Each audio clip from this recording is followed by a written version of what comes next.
Hi.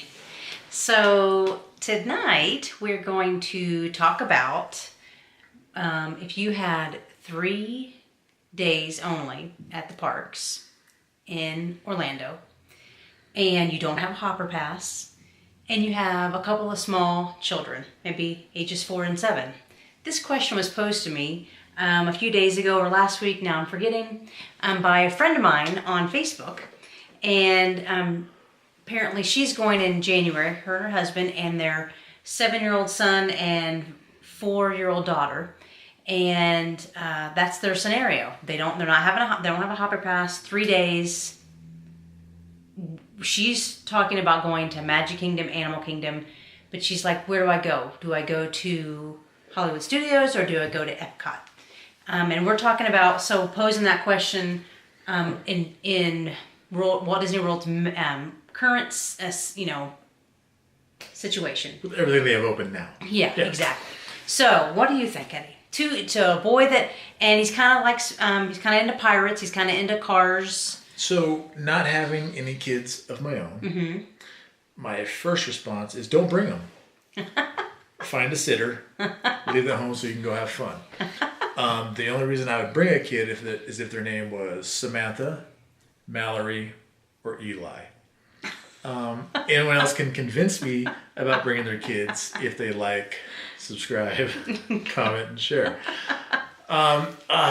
Okay, so if I have young ones, Magic Kingdom, of course. Yes. Oh, yes. Is a for sure go because they have lots of family-friendly rides. They're the most rides of any of the parks. The most rides, but also the most family-friendly. Yes.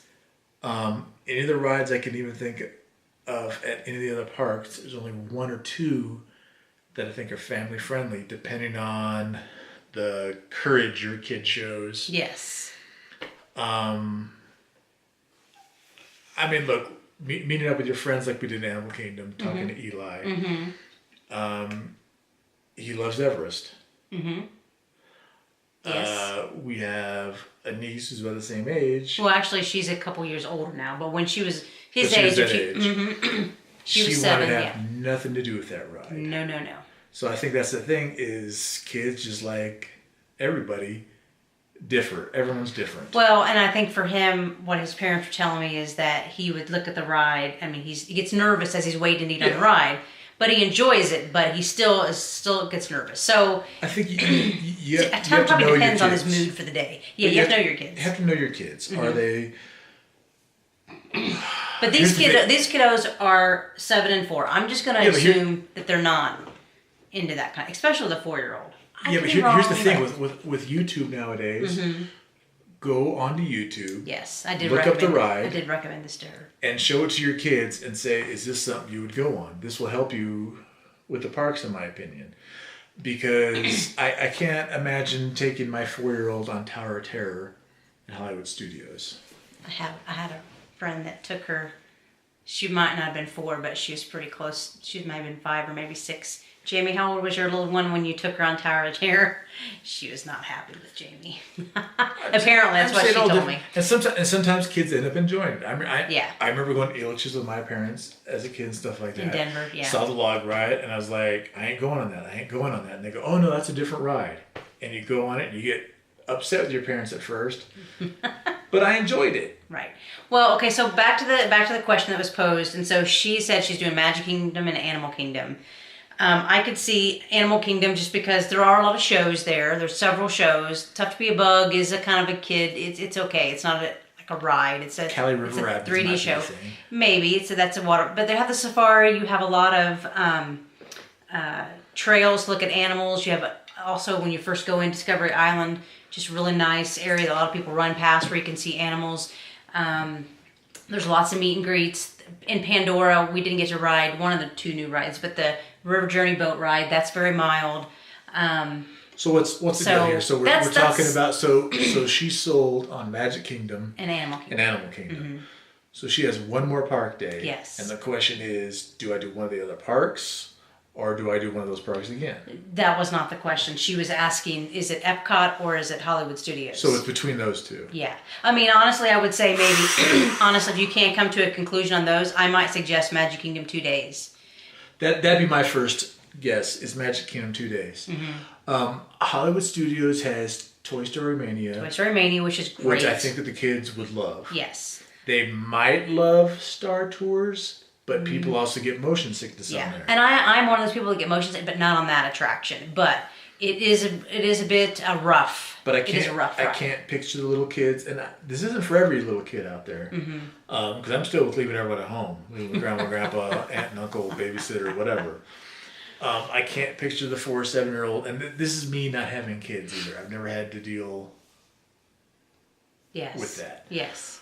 But Rock and Roller Coaster and Tower of Terror for the little chitlins. That makes me nervous. And then so now you go to Epcot. But back to Hollywood Studios, though. You still have, for the 4-year-old, you have Frozen sing-along. It's a show. You have the meet and greets with Sophia the First, and you have Disney Junior stuff there. You have a Little Mermaid show, which is about 15 minutes. You have Beauty and the Beast show, which is actually 30 minutes or longer. It's quite nice. See, but everything you're naming is shows and meet and greets. Yeah, so, but let me finish. Then you have the Indiana Jones show. You have the Muppets 3D, which I know that we're kind of over the Muppets thing. We love the Muppets, but that particular attraction we're over. But kids might enjoy it. And there is the Star-Lord baby. There's Star Wars, though, too. They have the Jedi Training Academy. Her son is kind of into Star Wars. So they're trying to even out stuff because they have reservations at Cinderella's Castle to meet the princesses. So I did suggest the Pirates kind of get up they have at Magic Kingdom for the 7-year-old. Well, that makes it easy. If you got a kid who's into Star Wars, then I say it's Hollywood Studios. Epcot, the only thing that really, we love Epcot, but for like 4 and 7-year-old, although, it's very educational, they could learn a lot of fun. They have little crafts at each of the countries. There's the Frozen boat ride, which is, I know that you enjoy. I really enjoyed it. It was a nice surprise of how much I enjoyed that attraction. But you have meet and greets, a lot of meet and greets with the, over in Future World, it's Baymax and Joy and Sadness and Mickey, Minnie, Goofy. You have on a World Showcase side, you can meet Belle and Snow White and who else? Aurora, Jasmine, Mulan, that's right. And then they didn't have it this last time, but the time before that, a couple years ago, they just had this Character Palooza, the explosion of characters that came out. Geppetto, yeah. Donald, Pluto. So it's tough. I think I was kind of leaning more towards Hollywood Studios for her, but if you... With the Star Wars, I would do Hollywood Studios. They have the Order of March, whatever, what's that called? March of the... Order? I don't know. Every 15 minutes or something. We're not, we enjoy the Star Wars I do films, like Star Wars, but we're not big Star Wars... I don't want to say nerds. I'm not trying to be like... No, because... Nerds. It's just not... We enjoy the movies. We own them. Yeah. But we don't know all the characters and stuff like that. She doesn't dress up as Princess Leia for me. Darn. So anyway, Growing up chest hair, I could be your Chewbacca. I can't do a Chewbacca. I don't even want to try. So I would say if you have 2 small kids and you only have 3 days, you don't have a hopper pass. A hopper pass, for those who don't know, I'm sure most of you know, but basically you can go to more than one park in a day. So you could go, Magic Kingdom and hop on the monorail, go to Epcot or vice versa, that kind of thing. So I would say almost 2 days at Magic Kingdom, 1 day at Animal Kingdom. But if you don't want to do double day, whatever, I would say Magic Kingdom, Animal Kingdom, Hollywood Studios. And that's honestly my vote too. I would do 2 Magic Kingdom days, 1 Animal Kingdom. But if you don't want to double up on one park, I would do the Hollywood Studios, mainly because I heard about the Star Wars thing. If your kid likes Star Wars, there's tons of Star Wars stuff there. Even though there's not, the Star Tours is kind of iffy, honestly, in my opinion, because it is a rough attraction. You're belted in and everything, but you're really moving around. And it's, 3D simulator, that kind of thing, so it can cause some motion sickness. But they do have the Jedi Training Academy. They do have, like I said, the March or the Order or whatever. They do have stage shows. They have meet and greets too with Chewbacca and Kylo Ren. We didn't get back there. I guess the big downside right now to Hollywood Studios is, yes, it is under a lot of construction, but like I was telling her, and I honestly think this too, is that there's not a lot that they got rid of. They got rid of the stunt show with the cars. they got rid of Streets of America, which was just walking down a street that had the New York and stuff, kind of skyline, whatever, buildings, facade. And years ago, they got rid of the backlot tour. And they did get rid of the Great Movie Ride, but it's, the building's still there, but that's getting, a new attraction next summer. But I mean, in my opinion, it was already a pretty small park. So I do understand, though, there is both sides. People say that, they really should cut the price of admission. That's some people's, because they don't feel like it's barely a half a day park. We were able to stretch out for a full day there. So again, we didn't ride Rock and Roller Coaster, and we didn't see half of those shows that we talked about when we went. And honestly, I really like some of the shopping at Hollywood Studios. It's really, well, and I don't know if a 4 and 7-year-old would like that, but.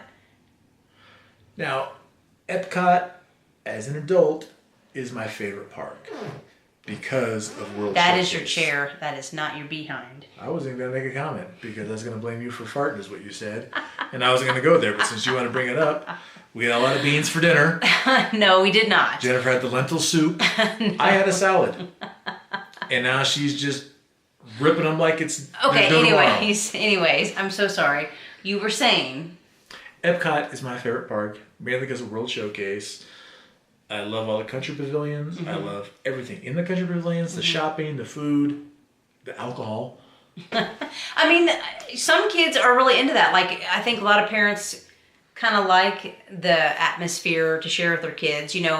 If you're kind of more like you like to take your kids on educational vacations where you learn stuff.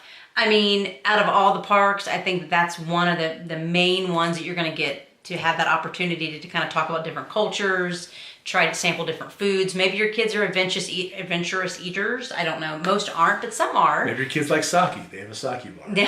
Yeah, no. I mean, they have a stage there. Well, sometimes they'll have shows.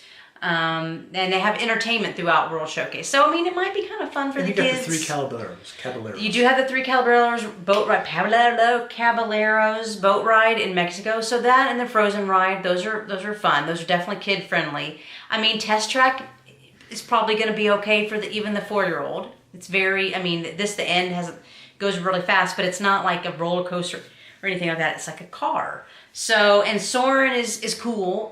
Turtle Talk with Crush is good. These are all in Future World. So there's 2 sides of the Epcot. So Future World has that. It has the aquarium kind of place. I don't know. It's hard to say. But I think that probably the Star Wars thing may put over the top. And they do have a couple of things for, like I said, if your daughter is more into Frozen, they have the Frozen sing-along, and they have the Disney Junior stuff and Sophia the First and all that. So. But let us know what you decide to do. Yeah. Just out of curiosity, in case someone else we know, the 4 or 7-year-old, asks us, and we go, well, we don't know. We made this crappy video a while back, but the person who made it 4, this is what they did. This is for Julia, and I'm going to tag her on Facebook. I'm going to share this on Facebook as well. Her last name is Gulia. No. And Julia Gulia. I'll be curious to hear what you do in January. She should change it to Gulia just for October. Okay.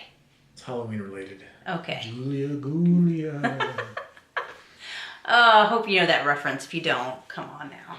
If you don't, go sing at a wedding. Anyways, let us know. Anyone who doesn't have a 4 and 7-year-old, let us know what you think. I hope that you enjoy this video. Like, subscribing, commenting, sharing, and going, look, this idiot on here said don't bring your kids to Disney World. But we have 6 kids. What do we do? And you're getting advice from people that don't have small children. I mean, I do have a son, but he's an adult now. So, anyways. And I did take him to Disney World until he was like almost 14. So, anywho.